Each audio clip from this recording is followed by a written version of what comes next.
Hey YouTube, this is TTB. I'm back with my 4-month sister lock update. There's not a whole lot that has changed with my locks themselves, but I figured in this video I'd show you a couple pictures of what my hair looks like before the retight and after, so you can get an idea of what my growth is kind of like for the most part during this process, because right now I'm on an every 4-week retight schedule. And originally I was thinking maybe I can do maybe 6 weeks. I'm not thinking that's going to happen. I'll have the pictures in there later so you can see the before and after. So let me know what you think about that. So this is my hair.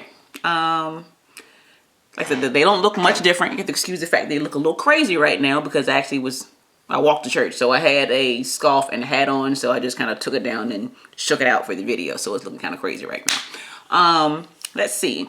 As far as what I'm doing to my hair, I've gotten to the point now because of my scalp itching and the little issues I was seeing with flakes that I am washing my hair once a week. And I haven't had any issues with slippage or anything because of that. With that, I should say, because my hair, I got enough length, and besides that, my hair really isn't the slipping kind of hair. If that makes sense. It pretty much stays where you put it. The other thing that I'm doing to combat the flaking that I'm seeing and the itches that I'm getting is that I'm actually spritzing my hair every day. I'm doing my scalp and my hair. I'm spritzing with a mix of distilled water and lavender and rosemary essential oil with a little bit of almond oil mixed in there as well. What I'm also doing is after I wash my hair, I do apply a dime size amount of oil to my entire head. So I'll do a scalp massage with it, but I also scrunch it into the hair itself. And that has helped a bit with some of the drying I was seeing. Because what was happening is, there's still some shed hair that comes out because my ends are still loose. But what I was also seeing was little strands when I would run my hands through my locks or do something.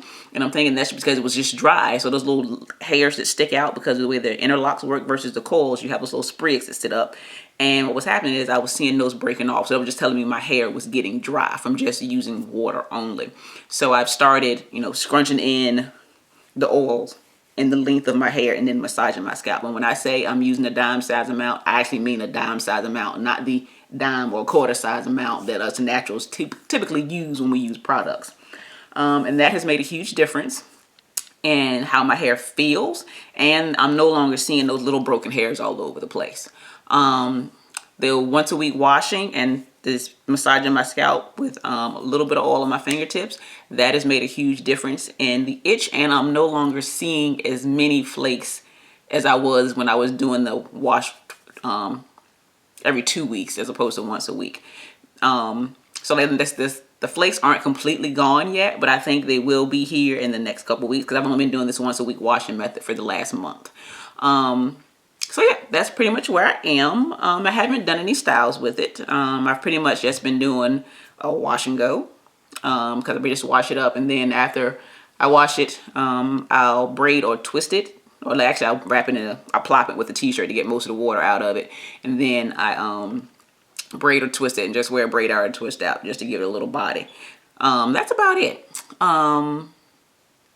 Let's see, and I still wash my hair in section. I'm still banding it with rubber bands, but I'm not braiding it anymore because my new consultant is saying I had the length and I'm at the point now where they're settling in enough that I don't have to braid it and band it. I can just band and it's fine, and that hasn't been a problem. Like I said, I've washed it 4 times this month with no issues with that method. The other thing, she did change my pattern a bit because the loctician who established my locks, she used a 3 pattern. And I've already discussed some of the issues I've had with that particular person. So I'm not going to go in that again. But my pattern is now a 4. So it's a bit tighter. So as you can see my grid a lot more than you could before.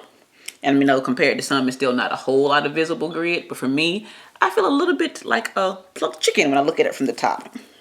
Listen, I'll get over that. It just happens, and it'll look fine in a couple weeks. I just got to get used to it because this looked a little bit different than when I first had them put in. But because of that, I've discovered that I'm not really a big fan of the fresh retwist look. I like it better once it's fluffed up a tad. So, that's really about it. I don't really have much else to talk about with that. But again, I'll post pictures of what my hair looks like before and after a retight. And I'll be back in month 5. Thanks for watching.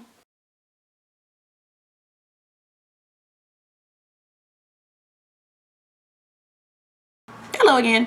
I know I just said I wasn't going to talk anymore about the issues that I had with my original consultant, but I will talk about where I am in the repair journey. So those locks that I mentioned where I had that whole row that was too big and another section where I had some issues, I actually went through and took down all of those locks. And if you have never combed down a lock, I don't recommend it unless you have to, unless you have the patience of Job. When I say I have a whole new respect for people who actually take the time and comb out a whole head of locks, woo, y'all are good. Because those, 12 that I combed down, I was kind of over it by the time I got to 6. But either way, I got those taken down, and my new consultant has reestablished that row with the proper sizing, and she's fixed some of the issues that were with the grid on this side. Like I said, she can't correct the whole grid because I would have to shave my head and start over for that to happen. But we are addressing the issues, and I'll let you know how those things go as we move forward. And I'll also let you know if we decide to split any of the other random locks that were too large. And I'll let you know how that process goes if we decide to do it. And I also noticed that I have not actually shown you the back of my head since I've had my locks, because I was been using my cell phone up until this update. So here's a picture. I guess I'll turn. I shouldn't say a picture, but I guess I'll turn around so you can actually see the back of my head and see what that looks like. Alrighty. And I really hope you can see this, because I hate when I get to see a video and say, oh, I'm going to turn around and give you a 360, and then you see half of their head in the video. So, okay. So, hopefully you got that, and that's where I am. All right. Thanks for watching.